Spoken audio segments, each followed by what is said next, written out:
a conversation we have almost every single day in the sales industry. Some people think that AI is going to take our jobs. Some people think it's going to enhance our jobs. Today, I have Joe here who has definitely been using AI to enhance how he's able to have him and his team increase their output in sales. Joe, talk us a little bit about right now, how do you envision AI being the most beneficial to the average salesperson today? Yeah, absolutely. Really appreciate being here. Thanks for the time. And also like being part of the platform, really appreciate it. Thank you. Biggest thing that I've seen is like me as a leader and just for everyday use, like for, individual contributors who are SDRs, AEs, closers equivalent in any industry. I think we're in an age where whether it's agentic work or using Claude, Gemini, any LLM of choice, I think a lot of the power of using AI is most people can think it's just an efficiency play.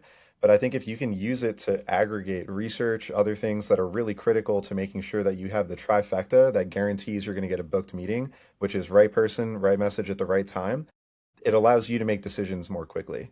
And a lot of what I've been doing and building at Synthesia with my team is finding ways to create those efficiencies, but more importantly, open up capacity for my team to be able to critically think and have more time to make decisions that are going to yield to better results. And I know it's a difficult question to ask and not a fair question. Obviously, we don't have to deal with this answer, but if you could only choose one way to use AI or one AI platform today right now, and obviously you just mentioned quite a few of them, if you could only use one, what would be the platform you use around AI?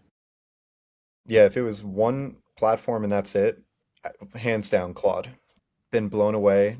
We started using it at Synthesia about 2 months ago. And just in that little bit of time, I was able to legitimately build AI playbooks. And now I'm moving on to agentic work that I could only dream about a few years ago. It's crazy. I've always kind of considered myself an idea guy, but man, with the access of being able to now take my ideas and then throw them into a system like that and have what my idea was kind of come out to fruition like that, as somebody who's never taken a course on coding or those types of things, to be able to throw an idea into some of these vibe coding platforms and what it can deliver and the time it can deliver, it is crazy. I was just speaking to my mother the other day. I was talking with her about my nephew who just graduated high school and kind of talking about what his next steps are going to be. And he's likely going to go to college. And I said, what is his general focus going to be? And she's like, I think he wants to, focus on computers or something of that nature. So I'm like, I just want you to make sure you understand that whatever he takes in that college degree, by the end of the year, it will become obsolete.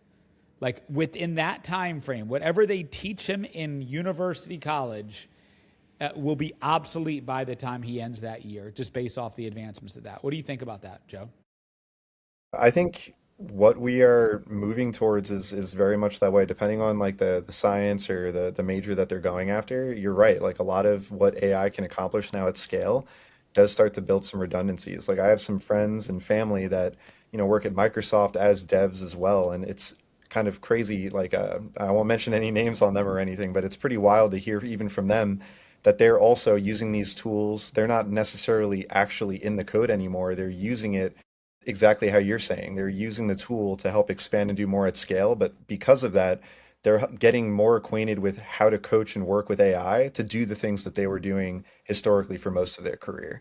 So I think it just puts more emphasis on focusing time and effort on things that make us human. Think about majors and like fields of study are that AI can't really touch. So all things that can be automated for the most part are overwhelmingly going to be taken over by AI processes. And instead it's going to be people managing a series of agents or, working to ensure that you're prompt engineering properly so a team or workforce is effectively, again, opening up time to make those critical decisions. Yeah, when we talk about anything that can be automated will be, I firmly believe that. I actually work with an organization right now that is been doing full service digital marketing agents in the automotive landscape. And they've been a very, very fast riser.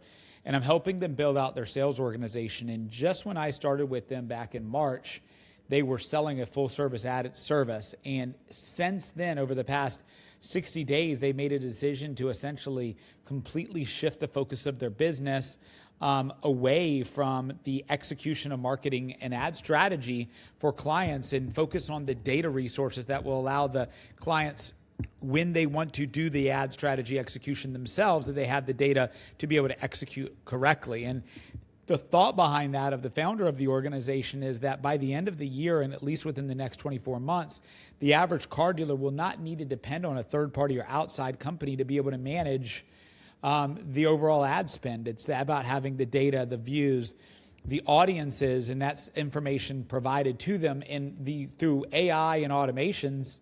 I anticipate that they won't need to be able to have somebody doing it for them.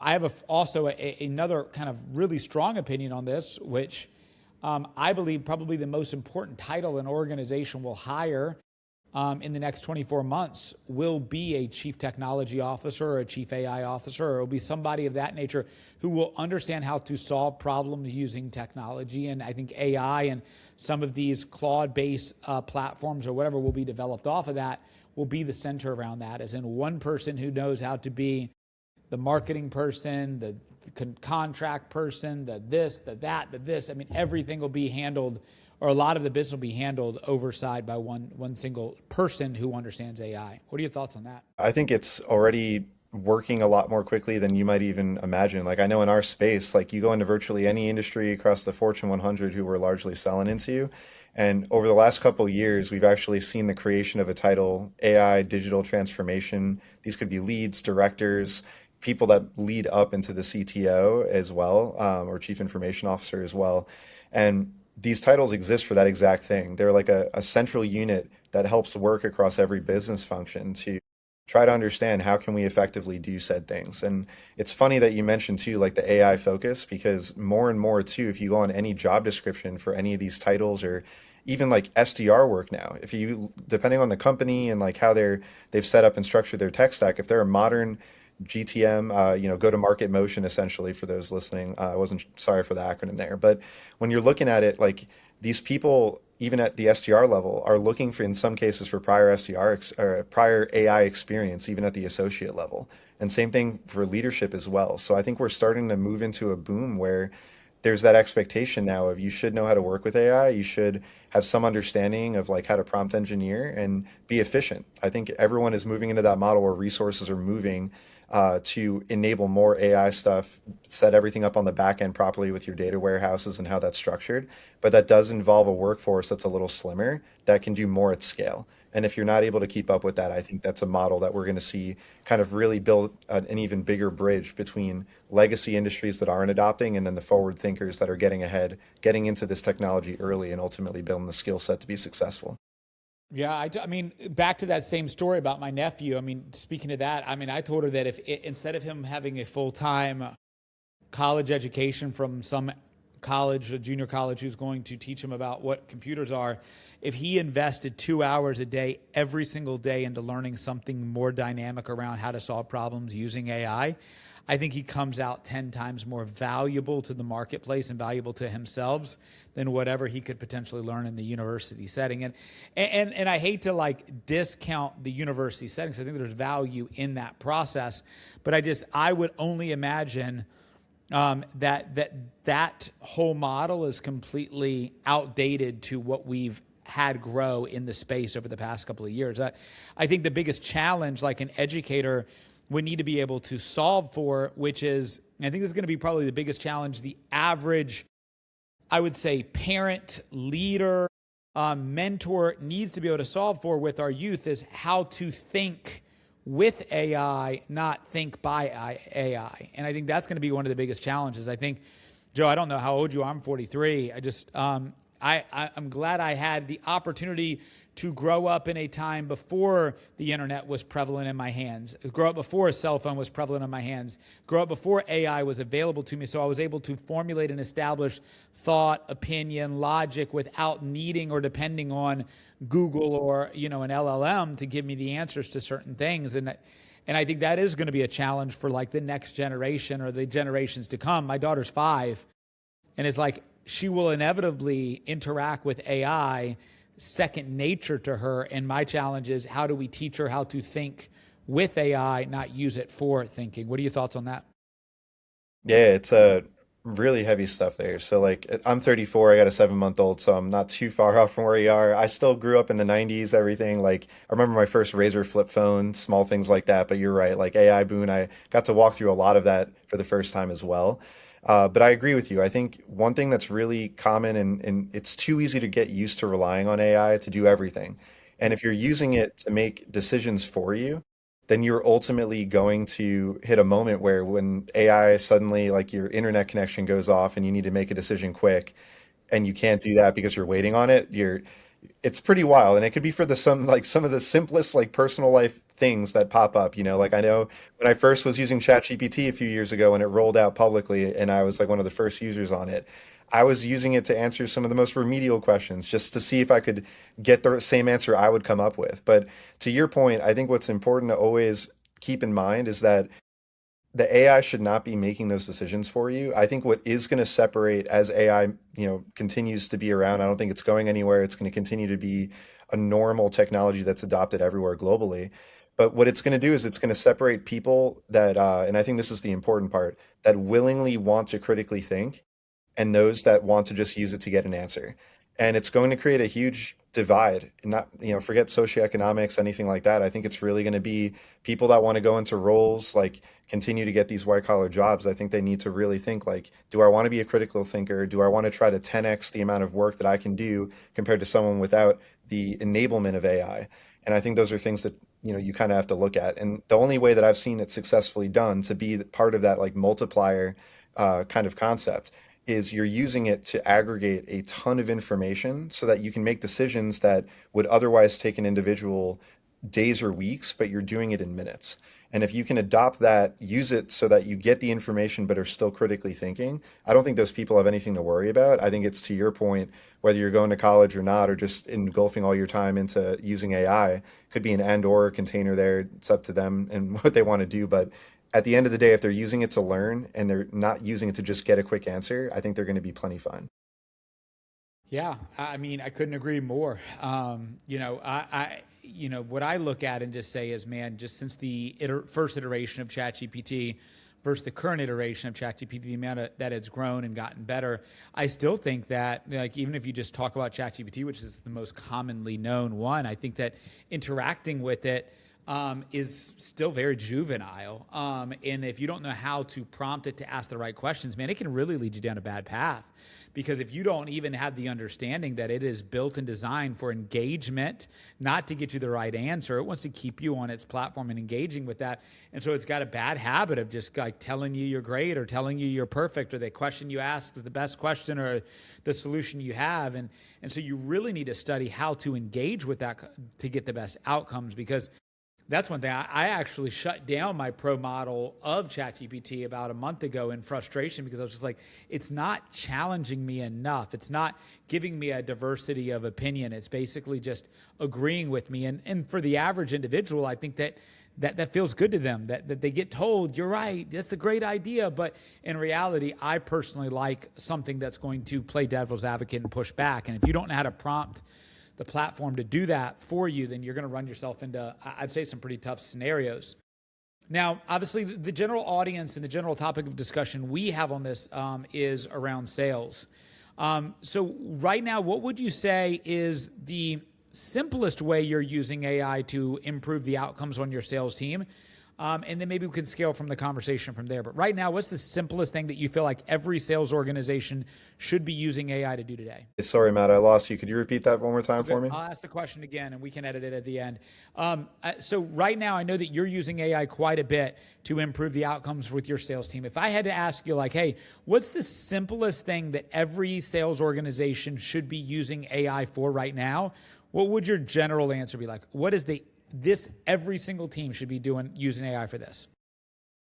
Yeah, I think the easiest thing that can be done in it, because it exists in our data, is they should really be trying to focus on building playbooks. And I know as any org, everyone talks about, oh yeah, we have a playbook for this or that.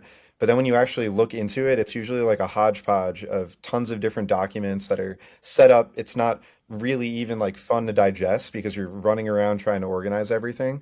At the end of the day, if you have messaging that you know is actually effectively working, call transcripts that are working extremely well, If you can codify that as like a CSV export, throw that into Chat GPT or whatever LLM, it is so easy to create a document that can truly codify what is actually working in your shop. And when you can actually turn into a shop that has a real true playbook, you're going to see your sales team ramp at an exponential rate. People are going to understand exactly what they need to do. And you're, in a lot of ways, like handing them out like what they need to fish effectively without having to spoon feed them too much. So there's still some room for autonomy and other things like that, but overwhelmingly, I know it can seem like a daunting task, but if if you have data, you're logging anything in any kind of CRM, you have that data there. I think a lot of organizations just feel like that's too granular of a thing to do, but I can truly say like that is the game changer that I see with every org that's doing exceptionally well right now is they're using AI to codify what is actually best practice. Well, so you said in that answer, you said a couple different times, like when you know something works, then to be able to codify it in to the playbook. How do you know something works? Like how do you have that confidence that that's working? Is there certain measures you'll look at to say this is working, or this is for sure what we should stick to, or is it a moving target? What I usually use is I'm trying to immediately think like, what is the outcome that I am looking for? For an SDR, it could be depending on like your structure for things, it could be just them simply booking a meeting. If you guys have a qualification process, it might be how many meetings are actually accepted by the sellers that they're feeding as schedulers.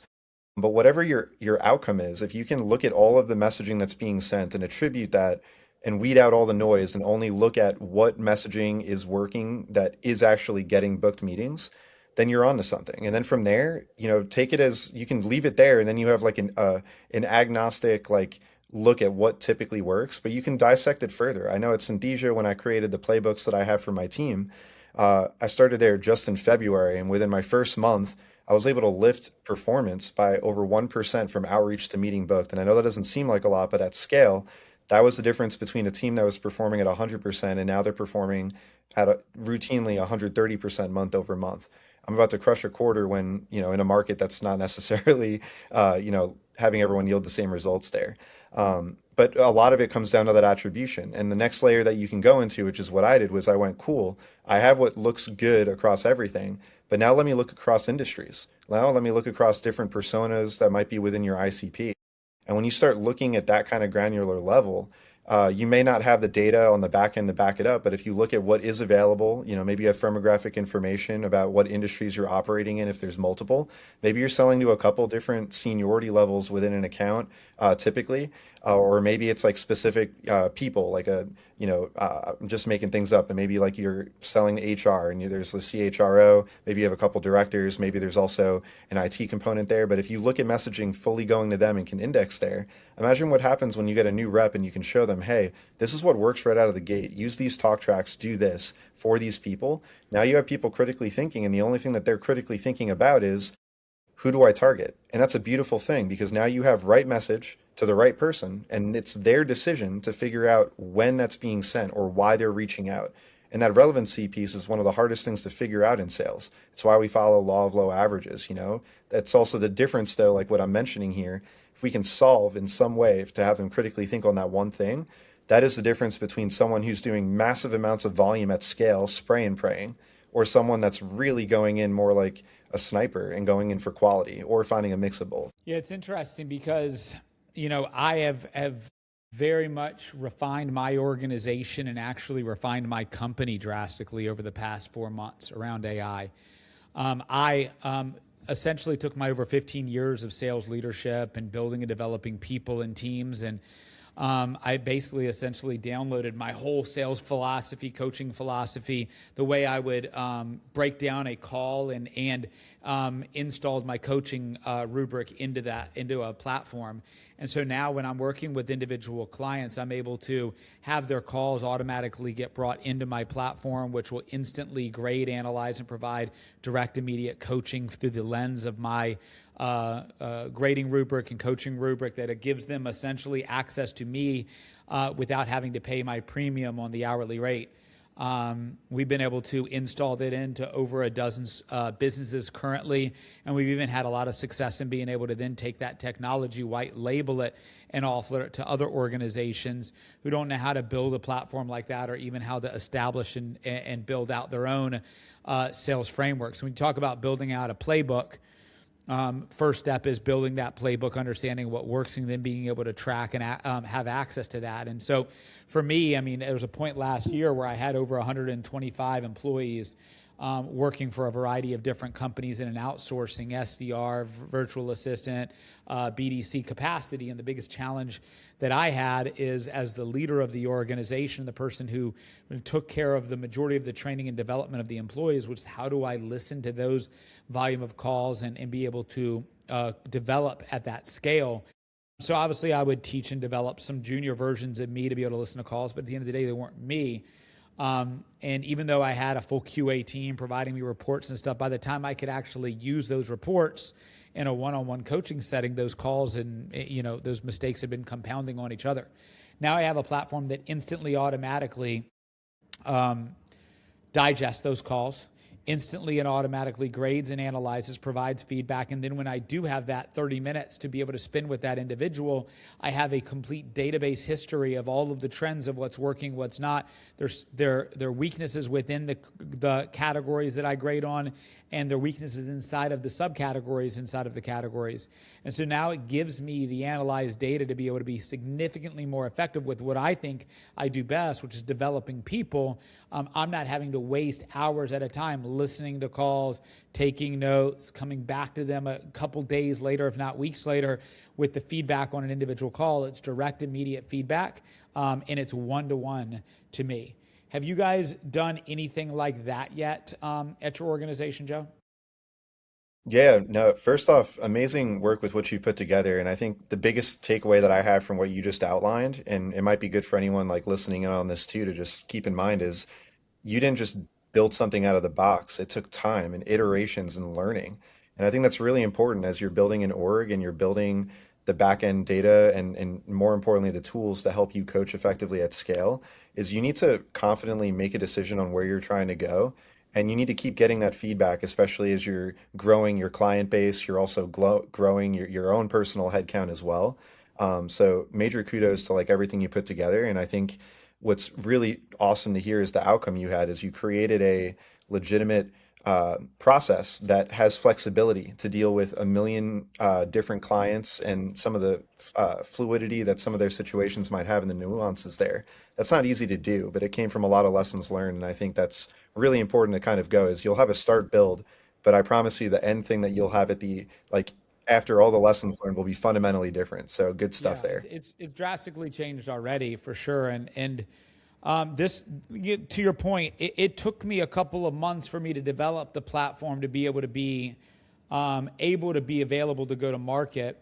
But it took me 15 years to establish the foundation and framework that I was able to install in that. And that's the differentiator that I have to continue to remind myself, is that anybody can ultimately create a platform that integrates in with a phone system and provides some sort of a grade and analyzed aspect. But the differentiator is the experience of me coaching, training, developing hundreds of people. So when we talk about, do you have a sales playbook of what works and what doesn't work?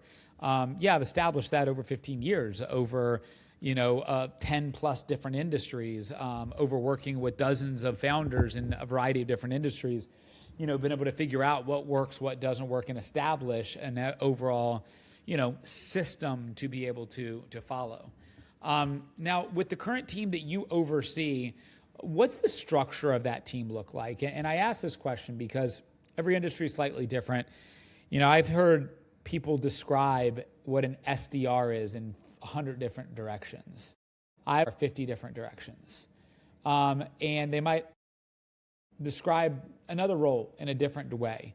What does the team that you oversee look like? What is that team structure like? And kind of what's the differentiator and responsibilities under the team that you oversee? Yeah, of course. So I'm a senior manager at Synthesia, specifically for sales development. So I've got 11 SDRs on my team at the moment. And when I mean SDR, that's like sales development representative. A more common term, like modernized, is XDR, because so many people are calling them like revenue development reps. The first acronym can certainly go from there. But what they're essentially responsible for is going into the market and creating nothing from something as far as booked meetings that feed an account executive that is then looking for those meetings to close out. Um, and that's like kind of the framework that's there. As far as like some of the training and things that we offer, I think that was a question I might have skipped earlier too. We've actually at our own company, we are using our own technology, which is like AI avatars and other things that scale for communication. But we've actually created a live role play agent internally that is meant to help people learn how to cold call. And it's a pretty, it's very humbling using the agent, but we've designed it the best way that cold calls really run. And I'm curious if you also agree here, but when you get on a cold call, you're basically earning the right every 5, 10 seconds to keep that call and to keep the value there. And that's exactly like how we're teaching our SDRs essentially to stay on the phones. Same thing with like proper messaging on playbooks from LinkedIn and email and other channels as well. Um, What you just mentioned in regards to the live role playing scenario, that's a part of the platform we developed as well. As we built a full on robust training platform. So like what we do is when an agent we have is on the phone and that call doesn't go well, we even have a button within that call recording that allows us to make a training directly out of that exact framework of that call that happens. So not only building a framework that would resemble what a call is, actually taking the framework from the script and the transcript of that call to then send it into a voice AI role played environment that would then be graded and analyzed into the same coaching rubric where they have to kind of score a certain level. We also do, we use that as our onboarding and certification model before we allow somebody on the phone. So for me, there was periods in my career last year where I was hiring anywhere from 10 to 15 new people every single week. And training at scale was very difficult. So we created a complete video library of me building out my complete training program in a video capacity. Before I used to have my managers go in and then role play and test that data after. Now I can send them directly in to my call grading platform where they can then role play those scenarios in real time, grade and analyze the outcomes, see the volume of time it takes them to do it to get the outcome. And when you were talking about the SDR side, I asked that question because every organization, I mean, you just mentioned an XDC. I've never even heard of that like role before, but it's like everybody kind of, in my mind, overthinks this role and how it could be. For me, an SDR has always been really simple. For me, it's a cold calling appointment setter. That's what an SDR is. And a cold caller might include LinkedIn outreach, text message outreach, automation campaigns through email, stuff of that nature. But at the end of the day, the core fundamental aspect is the picking up the phone. I believe that skill set is still the differentiator. And I see a lot of companies out there that will call an SDR somebody who's an email campaign specialist. That to me is a marketing specialist, not an SDR. But it's interesting. So when I ask somebody, what is the different roles inside of your organization? What does that look like? I ask it because of that, because a lot of times people are defining those things very differently these days. No, that okay, I'm totally tracking now. So yeah, and at Synthesia, we run what's called like an outbound motion. So it's like a new buzzword, but essentially an SDR, like everyone in our on my team, we're doing strategic enterprise accounts. So a lot of these organizations have hundreds of thousands of employees across the globe. Because of that, we want them specializing in the few accounts that we are giving them, knowing that one parent account, like an Amazon of the world, is going to have hundreds of subsidiaries to explore. So we want to make sure they really understand that. So they get a little bit of inbound leads, which they're mainly just like, it's speed to contact. How quickly are you going to get on the phone, call them, make the conversation? To your point, I agree. Like regardless of whatever channels an SDR, ADR, XDR is doing, the goal is to have a conversation. Because once you're on the phone with them or you are driving to have a conversation through email or eventually getting on a call after, the point is to either get intel from that phone call that lets you know more about the account, get some kind of referral if you can of like, hey, if you're not the right person, I totally understand. What is there anyone like is there a pain in your organization that could possibly help with what I'm offering? But more importantly is then you try to get the book meeting too. So you kind of go through a layer of like, cool, did I get can I get the meeting here? Can you read the room that you're not going to? Can I pivot to get intel instead? And then do I know who I can contact after that? And a lot of the times if they're just doing email or LinkedIn and they're only sticking to those two channels, it draws things out way too long. It makes it like takes weeks on end. They're not going to hit quota that way. And it's just not effective. And a lot of the times, if you're setting up quota, like you as a founder know, you want to set up quota, ramp attainment, everything that you're doing for book meetings in a way that's going to drive them. You're going to put a bullish goal in front of them and you're going to try to give them all the support that they need to get there. But if they're only doing email only, they're going to run into roadblocks. They're not going to be able to accomplish what they're doing at scale the same way as being able to just quickly catch someone on a phone, do the activity there, and then more importantly, get the intel or the book meeting. Yeah, look, I mean, I've got a pretty hot, firm take on this. I think people that do email only when they don't have to do email only, I think it's just because they're lazy and they're going through the path of least resistance in general. I think that they're scared to sell when they're focusing on email or text because those are easy modes. The rejection is quiet, it's not evident. You get rejected by silence, not by a no. And so it's easier to be an SDR if you're just sending a bunch of emails or LinkedIn requests that nobody then replies to. It makes you feel better about yourself. And then when you get a yes, it's a celebration of a yes. But like how quality of that is. If I've got a good, strong rep that can make 10 phone connections or a good, strong rep that's going to get 10 email responses, I would 100% rather have the good, strong rep get 10 phone conversations where they have an opportunity to make a pitch, hear a customer, respond to that customer, hear the personality, the tone, the engagement, be able to show them the personality and be able to do it instantly instead of the delay that inevitably comes in an email outreach process. Because even if I've got a person completely engaged on email, the response time in the intentional aspect of response is so more calculated than if I can get them on the phone and be able to draw certain things out with sales techniques. I think it creates that. Now, for me, another philosophy I have, and I'd be interested to see in your world if you guys do this, I believe an SDR role is a boot camp stair step role only. I believe an SDR role is not a career role. I believe it's not a role that you should want to be in for more than 12 months. And I tell my employees, if you're in that role for more than 12 months, I'll probably fire you. What do you feel about that?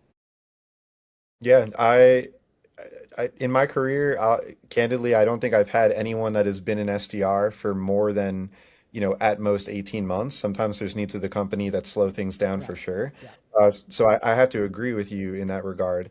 I think it's the interesting part is that if you have an effective manager, and that's something that I think is really important too. I think something that you've kind of exemplified too with how you've grown your business is you as the leader will have experience on knowing the skill set that you need to upskill them on, but they need to prove themselves with the skills that are required to do the SDR role. Now, being an SDR does not always translate into being like a closer as an account exec or something equivalent, depending on the industry.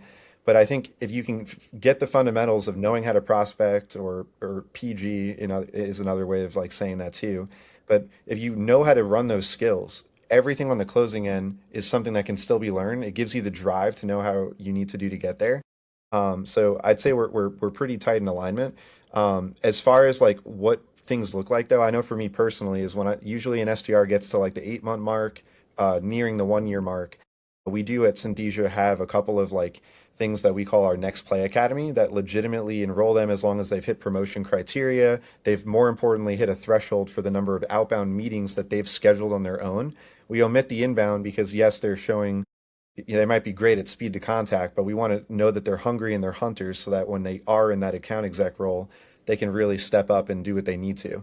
But all in all, like we move them through that program and we do actually promote with it from within, which is cool. Like we don't actually hire junior account execs because we field them from the SDR org, but our global team is about 90 SDRs and counting, and we typically it just makes for a really competitive pool. So it's pretty neat. And I'm sure you've seen that too with the way you've set your team up and how they get promoted.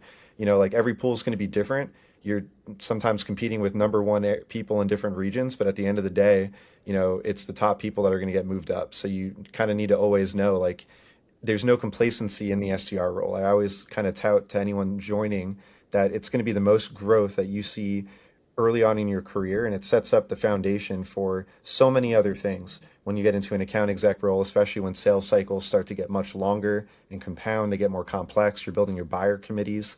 All of that takes time, and it's a new set of skills that you're growing, but the timelines for all that take longer.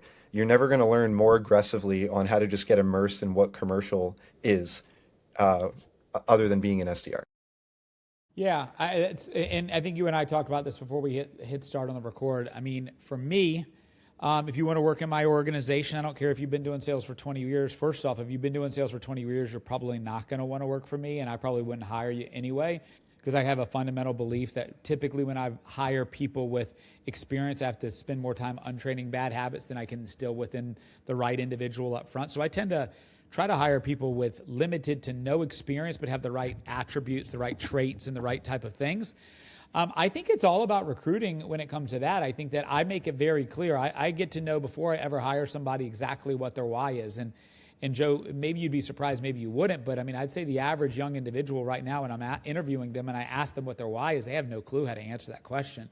So a part of the interview process is, hey, you need to go figure that shit out. And when you got it figured out, let me know, and then we can continue the conversation. But until then, how can I be your leader driving you towards what motivates you? If you don't know what motivates you, if you don't know what you're here to do, if you're here to trade your time for a paycheck, like, to be frank, you're not the right person for me.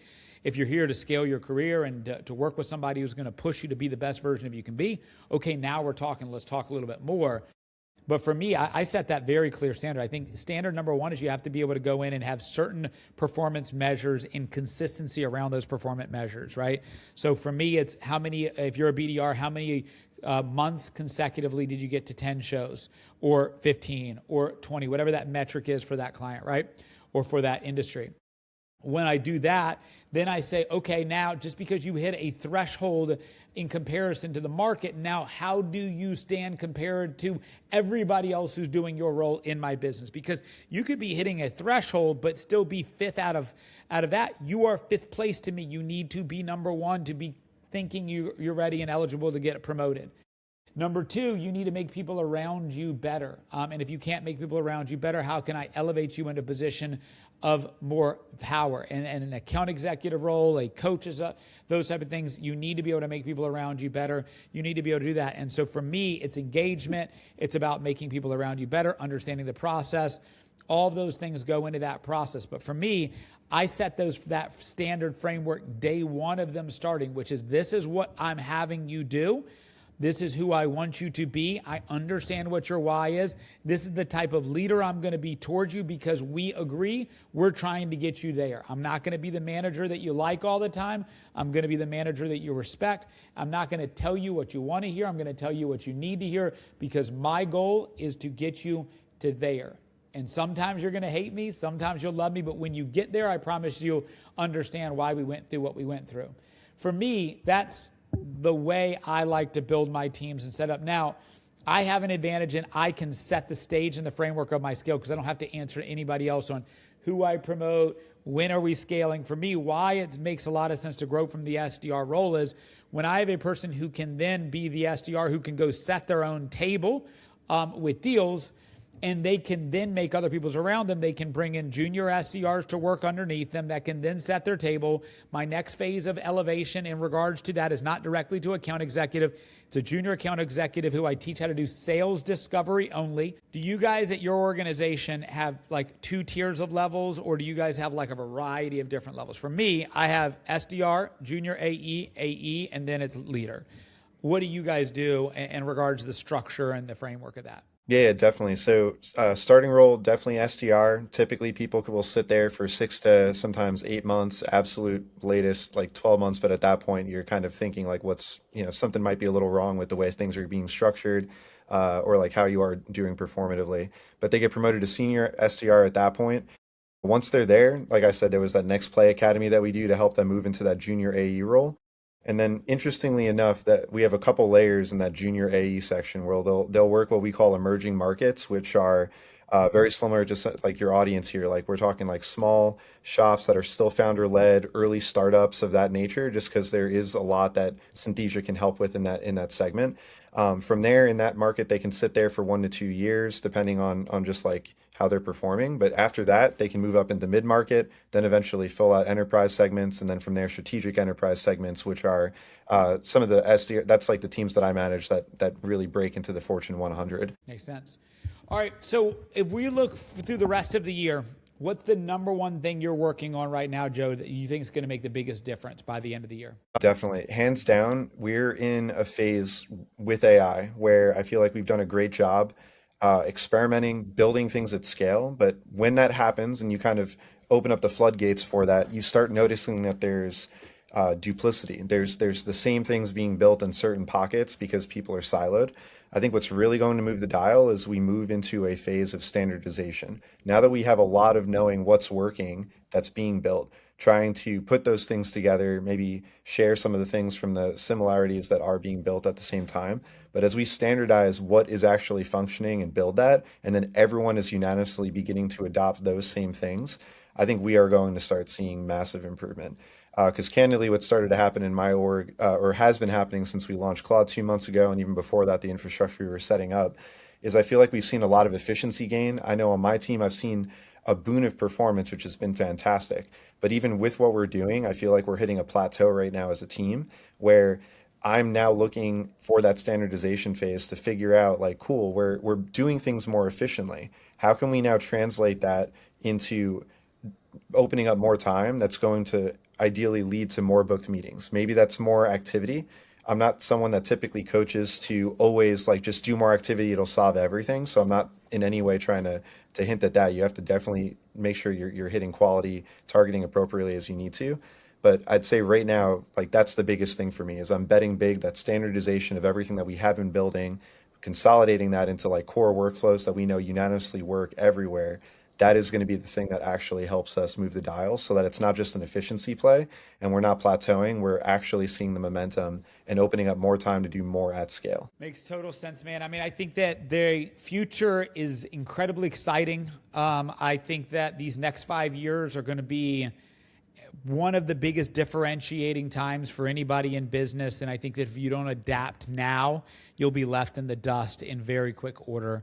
I'm excited to continue to follow what you are doing, Joe, and I'm excited to kind of continue to learn from you in regards to how I can continue to use some of this technology to advance how I'm building out my business and hopefully vice versa. For everybody who's watching, I'll make sure I tag all of Joe's information in the podcast and in our content in recent days, and feel free to engage with him. I'm sure he loves the discussion and the topic, and I'm sure Joe and I could go on for days about this. Joe, any final words for the audience? Really had a great time talking with you, Matt. Seriously, thank you again for the opportunity to be here. One of the things I would just leave you all with is you're considering like, hey, Matt and Joe have been talking about some really cool things with AI. You're only going to be as good as your data within your CRM and everything that you're doing. And I think that's a big thing that we talked about earlier in the conversation, but I think it's such a pivotal thing. You need to make sure that your data hygiene as an organization is set up in a way where when you start using an LLM and you're trying to codify what is working, that it's structured in so that you can actually pull this data appropriately. If you have bad data, and I think this is also going to be part of the reason why some industries and companies just naturally get left behind, is they haven't started putting the time and resources into actually fixing and cleaning that stuff up to get ready to modernize what their tech stack looks like. And if I know you've probably gone through that transformation in your org as you were scaling and everything that you were outlining, but it's not like sexy work when you talk about it, but it's the kind of stuff that is going to make you be able to plop Claude or any LLM on top of everything you're doing, and you'll actually see results. Absolutely. I couldn't agree more. All right, Joe, I appreciate you taking the time today. For everybody who's watching, make sure you go like, subscribe, share the content, engage with Joe, and continue to engage in the conversation. If you're not getting a little bit better every single day, you're leaving opportunity on the table. Talk soon, guys. Have a good one.